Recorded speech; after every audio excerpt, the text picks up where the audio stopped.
বড় অফিসের পাশে রোডটা দেখুন অনেক ভাঙা। এই রোডটা যদি মোটামুটি হয়ে যায় ইনশাল্লাহ, বড় অফিস থেকে আউটসাইড মার্কেটের রোডটা যদি ইনশাল্লাহ হয়ে যায়, সবাই চলাচল করতে অনেক ভালো হবে। কারণ এই রোডটায় পুরোটা ভাঙা আমি দেখতে আছি। দেখেন আমরা গ্রাম পুলিশ বাড়ি যাইতে আসছি ইনশাল্লাহ। দেখেন রোডটা পুরোটা ভাঙা, পুরোটা রোডটা ভাঙা। তো বড় অফিস থেকে আউটসাইড মার্কেটের রোডটা যদি ইনশাল্লাহ হয়ে যায়, তো আমাদের চলাচল করতে ইনশাল্লাহ অনেক ভালো হবে। কারণ এখান দিয়ে অনেক পোলাপাইন স্কুলে পড়াশোনা করার জন্য যায়, অনেক গাড়ি ঘোড়া চলে, মানুষ চলাচল করতে অনেক কষ্ট হয়।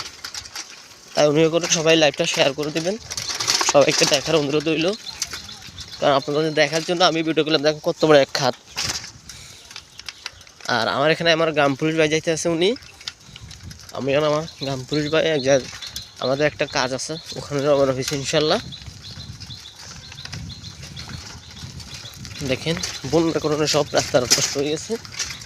তো আমি বলতেছি নোয়াখালী সার্কিল 2 নম্বর আমরাইপুর 5 নম্বর ওয়ার্ড থেকে ইনশাল্লাহ এর পর্যন্ত ভিডিওটা করলাম। অবশ্যই ভালো লাগলে লাইক কমেন্ট শেয়ার করবেন। তো সবাই ভালো থাকেন, আল্লাহ হাফেজ, আসসালামু আলাইকুম। দেখছেন পুরোটা রোড নষ্ট হয়ে গেছে ইনশাল্লাহ। তো সবাই ভালো থাকেন, আল্লাহ হাফেজ।